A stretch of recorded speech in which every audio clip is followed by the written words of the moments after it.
Wikipédia, l'encyclopédie gratuite en ligne, risque-t-elle d'être censurée par la dictature de Bruxelles? Wikipédia mène la fronde contre la directive européenne sur le droit d'auteur.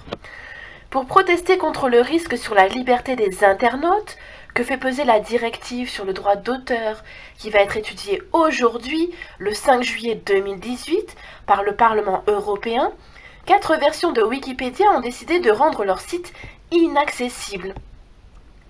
Emboîtant le pas à la version italienne, les versions estonienne, lettonne, donc ce sont les pays baltes, et espagnole de Wikipédia ont rendu leur site inaccessible. En lieu et place du site habituel s'affiche un communiqué, une page explicative, qui met en garde contre la menace que fait peser cette directive sur la liberté des internautes et dénonce les barrières qu'elle instaure à l'accès à Internet en imposant de nouveaux obstacles, je cite. L'encyclopédie collaborative en ligne soutient que si la proposition venait à être approuvée, il pourrait devenir impossible de partager un article de journal sur les réseaux sociaux ou de le trouver sur un moteur de recherche. Wikipédia elle-même risquerait de fermer, alerte l'organisation. La version française s'est pour le moment contentée de reprendre le communiqué sur le site sans pour autant le rendre inaccessible, alors que la version anglaise affiche un bandeau enjoignant les lecteurs à agir contre la directive.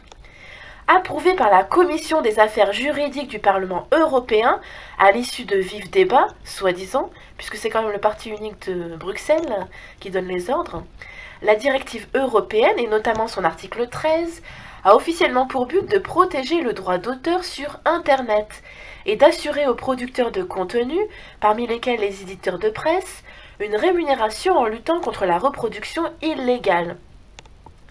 Mais les implications de la directive européenne en termes de liberté d'expression inquiètent les défenseurs d'un Internet libre.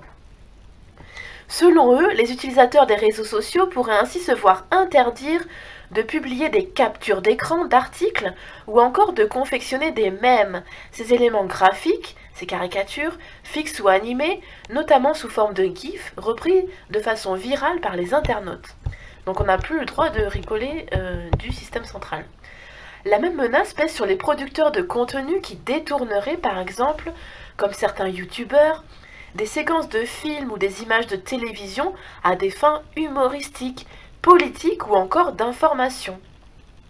Le pouvoir n'a pas le droit, on n'a pas le droit de tourner en dérision le pouvoir. La directive ne décrit en effet pas précisément ce qui procède de la parodie, du droit de citation ou encore du droit à l'information. Alors là, on se dirige vers la dictature chinoise, puisque dans beaucoup de dictatures, quand même, les caricatures et les parodies du pouvoir sont plus ou moins autorisées. A plus.